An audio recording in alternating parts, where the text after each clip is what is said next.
All right, so now, shifting gears, we're going to start talking about financial management and corporate finance. This is a little bit more geared towards older kids, adults. Feel free to stay. Um, yeah. And we're going to start first with introduction of terms, and then we're going to spend a little bit of time talking about the various legal forms of business this session. I do want everyone to stay a little bit afterwards. I had promised prizes, and it starts in session 2. But I'm gonna show the mechanism to get and earn the prizes coming up as well at the very end. Hey guys, I am Deric. Welcome to my channel. In this video, I'm gonna make a short introduction to financial management. The first question is, what is finance? Finance can be defined as the art and science of managing money. Art is like dancing, singing, and drawing, something which is based on feeling. But science is more about facts and figures. You have to do experiment, come out with theories to explain what you believe. So, finance is basically a mix of art and science of managing money. The key word here is managing money. That's what we call financial management. Financial management is a very important aspect for companies. It is because financial management is about maintenance and creation of economic value or wealth. What is wealth? Let's take an example. Let's say the market value of company A is $100 billion. Investors of company A altogether invested $30 billion. So taking $100 billion minus $30 billion, you will get $70 billion. This amount of money is what we call wealth created for investors. Shareholders only paid $30 billion to buy the shares, but the company created extra $70 billion for the shareholders. Of course, this is going to be a good sign for investors, as the value of the company has increased. For finance, it has two broad topics: personal finance and corporate finance. Personal finance is about managing your own money. This is the process of planning and managing your personal financial resources to achieve your short-term and long-term financial goals. These goals may include buying a house or a car, saving money for your child's education, saving for retirement, and so on. Personal finance involves creating a budget, saving for emergencies and future expenses, paying off debt, and investing for your future. It's about making smart choices with your money, so that you can live the life you want today, and have peace of mind for tomorrow. It would answer the questions, such as how much you spend, how much you save, and how you invest your savings. In short, this is about doing individual financial planning. But for corporate finance, it is more on how to manage companies' money. Corporate financial management is the process of making strategic decisions about how to allocate a company's financial resources in order to achieve its goals and objectives. It is like a game of chess, where each move you make with your financial resources, like cash, investments, and credit, is a strategic decision that can lead to a win or a loss. So, it is about making smart decisions with the firm's money in order to reach the firm's long-term goals and stay competitive in the market. It would answer the questions such as how firms raise money from investors, how firms invest money to earn a profit, whether to reinvest profits in the business or distribute them back to investors. Alright, another question, is finance the same as accounting? The answer can be yes and no. Yes, because some functions of accounting and finance are closely related and overlapping. No, because they have some distinct differences in terms of their focus, responsibilities, and goals. Accounting people are the controllers, while finance people are basically the treasurers. Finance people always focus on how to invest and how to make more money for the company. They're just like the accelerator of a car. To make a car move, you have to press on the accelerator. The harder you press, the faster the car can move. But at the same time, you need to have a brake. This is the function of accounting, which we call them the controllers. When finance people are moving too fast, investing too much money in too many projects, accounting people, the brake, will slow them down for safety purpose. The best time to fight fraud is before it happens. And there's your regular special One thing commercial to take note, only in big corporations we will have two separate accounting and finance departments. But in smaller firms, generally the financial manager will perform both accounting and finance functions. Another aspect, accounting is focused on recording and reporting financial transactions, while finance is focused on managing and allocating financial resources. Accounting involves the preparation of financial statements, such as the balance sheet, income statement, and cash flow statement. However, finance managers are using the information prepared by accounting department to make business decisions, such as investing in new projects, or to pay off the outstanding debt of the company. On the other hand, accounting is focused on the past and present, while finance is focused on the future. Accounting deals with historical financial data and provides information about what has happened in the past. However, finance uses that information to make predictions about what will happen in the future, and to make decisions about how to allocate resources. In terms of information recording method, accounting applies accrual method, while finance recognizes cash method. How to differentiate these two methods? Let's take an example. Company A experienced the following activity last year. Company sales was $100,000, with one car sold, but customer has not made the payment yet, that's why it is 100% still uncollected. The cost of the car is $80,000. The company has already paid in full amount under supplier terms. If you were to prepare an income statement under accounting record, which is using the accrual method, you would recognize the sales of $100,000, costs of $80,000.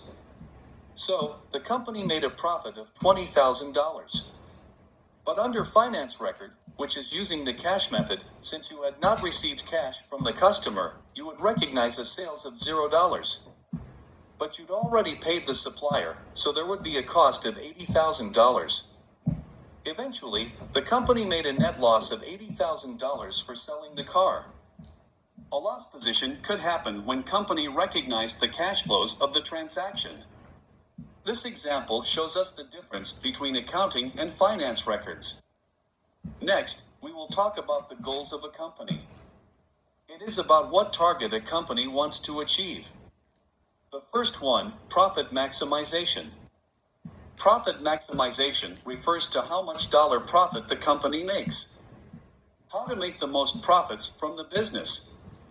Some companies may focus on cutting costs and increasing prices in the short term to boost profits. Such method is a short-term approach, mostly concerned about short-term benefits only. But in the long term, this strategy may lead to a decrease in customer loyalty, lower sales, and a decrease in overall profits. Another problem with profit maximization is that it ignores the timing of returns, magnitude of returns, and risk.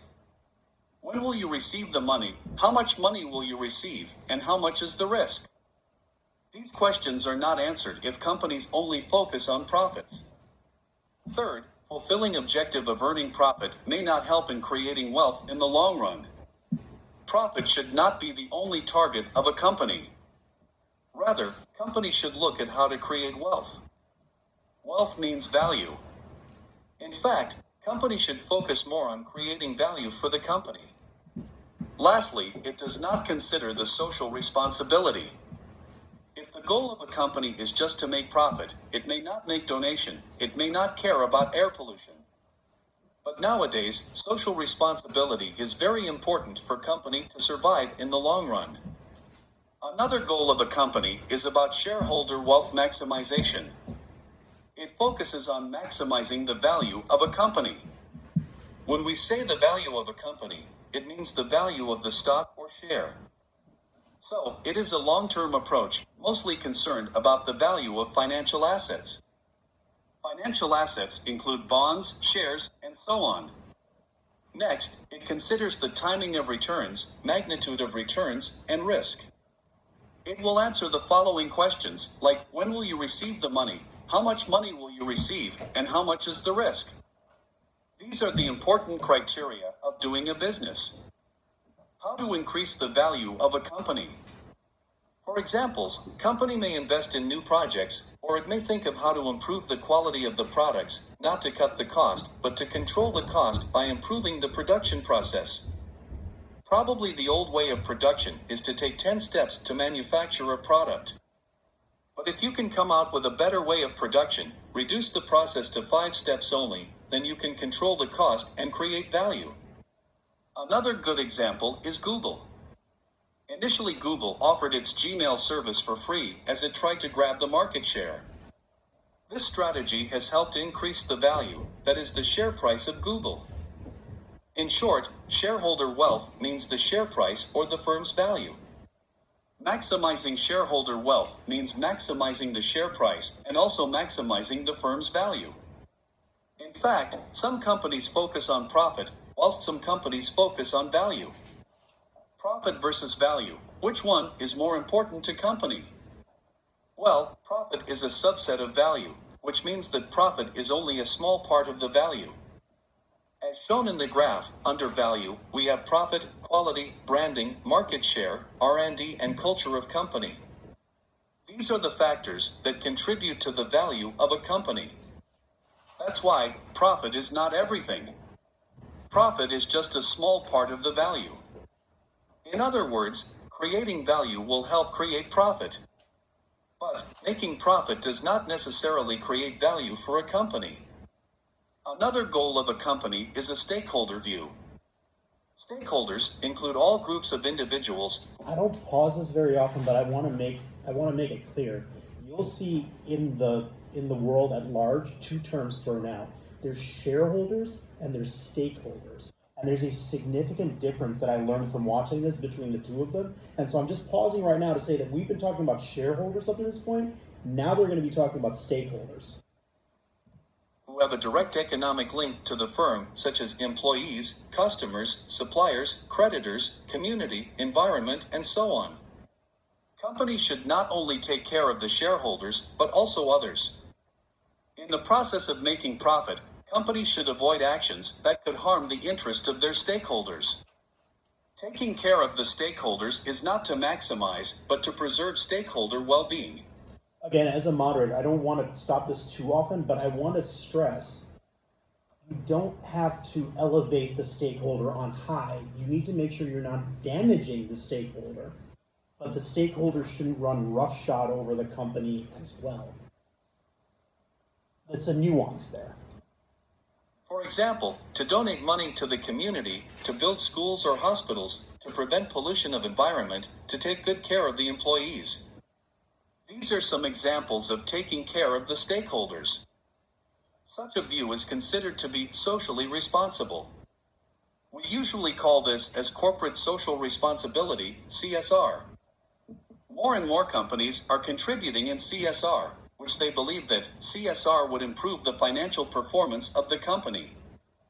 Alright, that's all for this video. Thanks for watching. Questions about this one, because this kind of sets us up for everything that's going to come.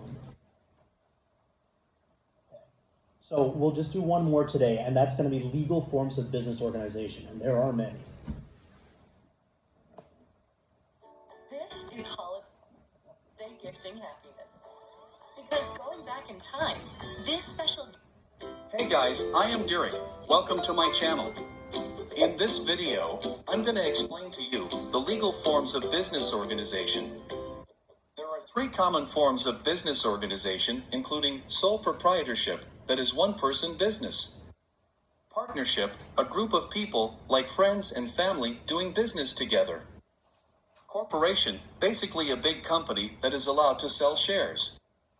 Under sole proprietorship, it has no legal status, which means the owner and the business are not separated. Owner is the business is the owner. Anything good or bad happens to the business will affect the owner. Maximum owner allowed for sole proprietorship is only 1 person. It cannot have more than 1 owner.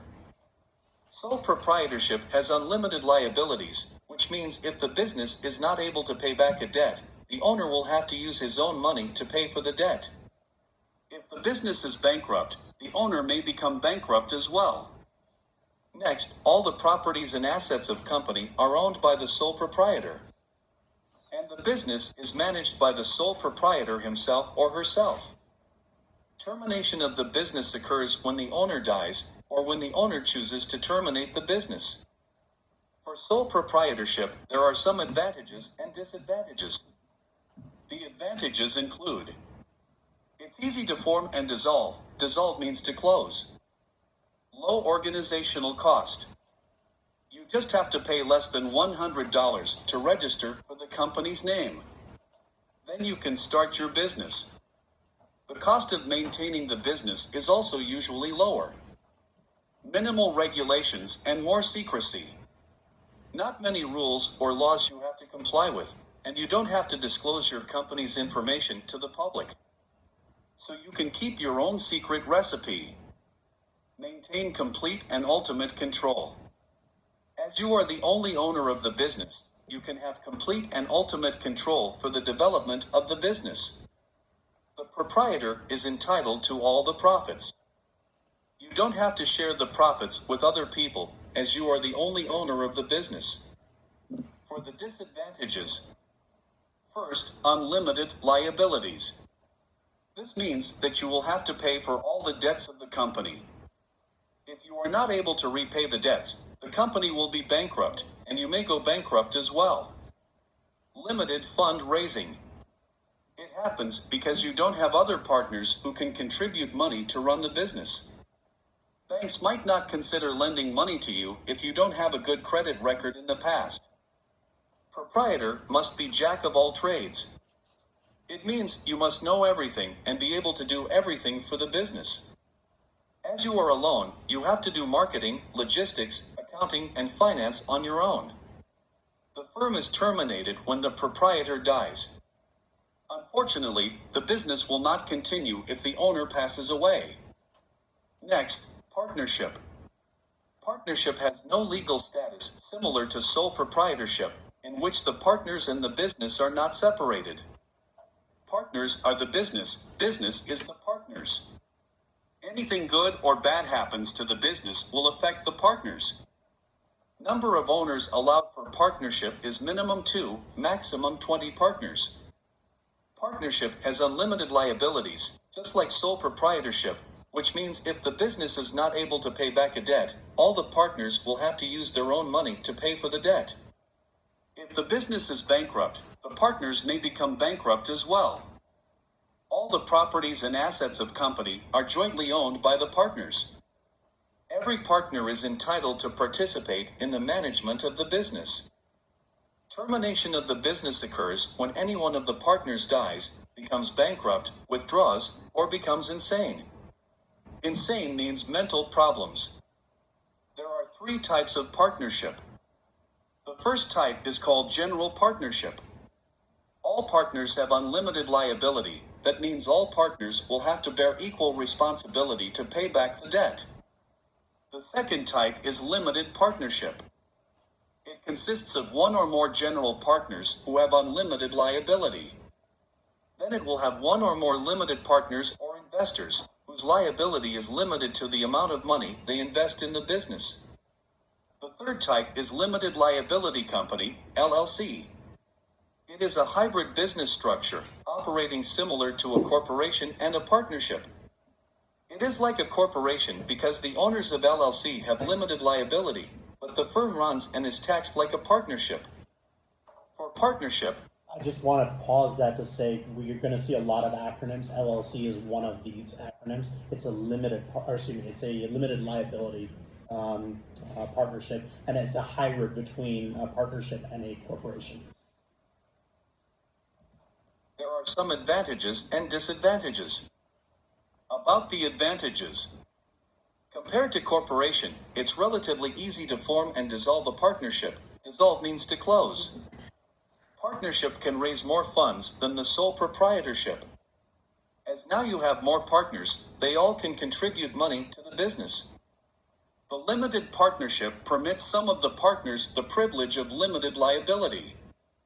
Under limited partnership, if the business failed and incurred debt or legal problems, the general partners would be personally liable for all the losses incurred. However, for limited partners, their liability would be limited to the amount of their investment in the business. This means that the personal assets of limited partners would not be at risk if the business failed. About the disadvantages. Unlimited liabilities. Similar to sole proprietorship, partners will have to pay for all the debts of the company. If partners are not able to repay the debts, the company will be bankrupt, and partners may become bankrupt as well. Each partner is liable for the actions of other partners. If one of the partners represented the company to do business with the customer, but later on this partner cheated the customer's money. According to partnership law, if the customer sued the partnership company, all the partners would be in trouble. Even though that is not your fault, you will still have to bear the responsibility because of other partners' wrongdoings. Another difficulty is about partnership transferability. If you are not happy with other partners, you cannot simply transfer your partnership to another person. The only way is to end the business. About the termination of partnership, let's say your business has 3 partners. If one of the partners dies, becomes bankrupt, withdraws, or becomes insane, the partnership is considered being terminated. Next, let's talk about corporation. About the legal status, corporation has separate legal entity, which means the company and the owners are separated. If the company is in debt, the creditors can only sue the company, but not the owners. Shareholders are the owners of the corporation. For the number of owners allowed for corporation, private corporation is allowed to have minimum 2 and maximum 50 owners. While public corporation is allowed to have minimum 2 and no limit on maximum number of owners. Owners of corporation have limited liabilities. So, if the corporation is bankrupt, it will not affect the owners or shareholders. The maximum loss for shareholders will only be the amount of money that they paid to buy the shares. They don't have to pay for the company's debts with their own money.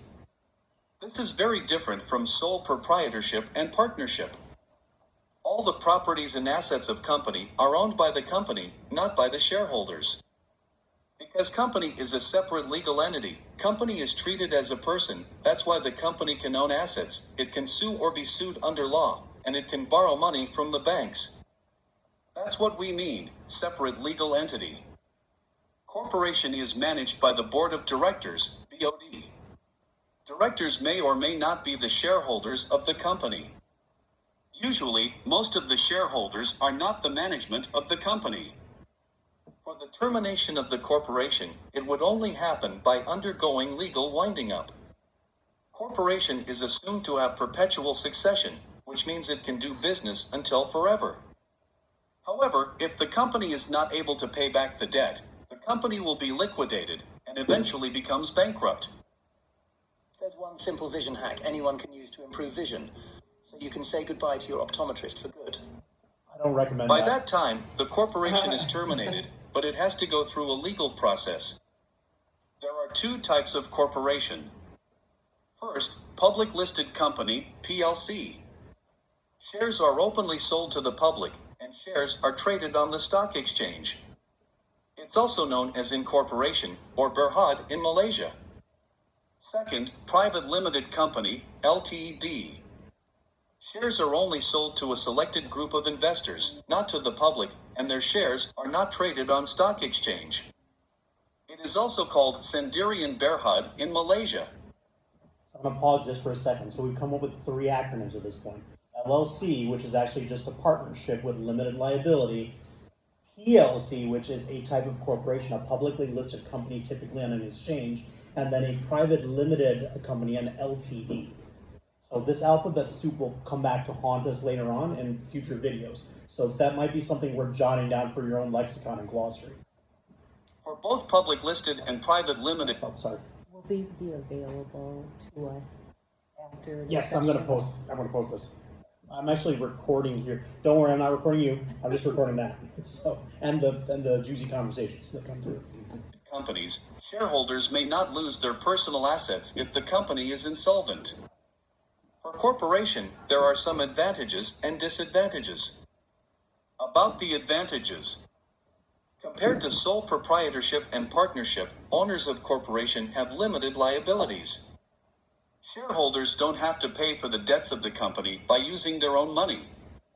It's easy to raise capital under corporation because corporations can raise capital from the public. Continuity of the business, regardless of an owner's withdrawal or death. Even the founder passed away, the business would still continue to run. Ease of ownership transferability. If you buy the shares of the company, you become the owner of the company. One day, if you are not happy with the performance of the company, you may just simply sell the shares and walk away. You don't have to go through any legal process for transferring the ownership. Managed by the professional. Corporations would have sufficient fund to hire professional people to run the business on the behalf of the shareholders. About the disadvantages. It's complicated to form a corporation. You may need professional assistant to help you on this. You may have to meet certain criteria before you can start a corporation, and the waiting time for approval is longer. High organizational cost. For examples, you will have to pay the professional people to work for you, and you also have to pay the auditors for checking your company's accounts. More regulations to comply with and lack of secrecy. Corporations will have to comply with many rules and regulations, as well as the laws of the country. Corporations are also required to disclose the financial statements of the company to the public. That's why it could be hard for the company to keep their trade secret. Alright, that's all for this video. Thanks for watching. That's actually all for today's session. I wanted to make sure we did it in small little bites and small little chunks. Entertain any questions at this point from anybody? Nothing right now. Okay. Do you know what an S corp is? I do not, but I will write that down and I'll look it up. I think it's a form of an LLC. I don't will know what it. look that up and have the answer for the next session. Last but not least, I have these. So I have some for the kids and some for the adults. These, a little homework if you want to use a dirty word, but essentially these questions allow us to cement together what we've learned in the comfort of our own home. The nice thing about these questions is they'll go over salient stuff that will really help you more practically. Not really, you're going to know the definitions. The question is going to be, what are the differences and where does the rubber hit the road in terms of practical real world application? In terms of prizes, there are prizes. There's actually 2 prizes per session. The first will come if you bring in a completed version of this, you get the first prize. We're going to go and have a nice little discussion in the beginning about answers that I came up with and answers that you came up with. If you get everything right on there, you get the second prize. So there's one just for completing it, and there's a second one for getting it all right. I'm not out to trick anyone. There's no gotchas on this. I really want you to win. One of the prizes is actually in here that I got, so I'm like, out of good faith, I really want you guys to win this stuff. Mostly because my hope is that this will help cement this in for you and to make it more concrete for you for practical world applications for recall. That's about all I got. What questions can I answer before I adjourn for the day and I turn this thing off? I think that's about it. So I'm going to turn this thing off.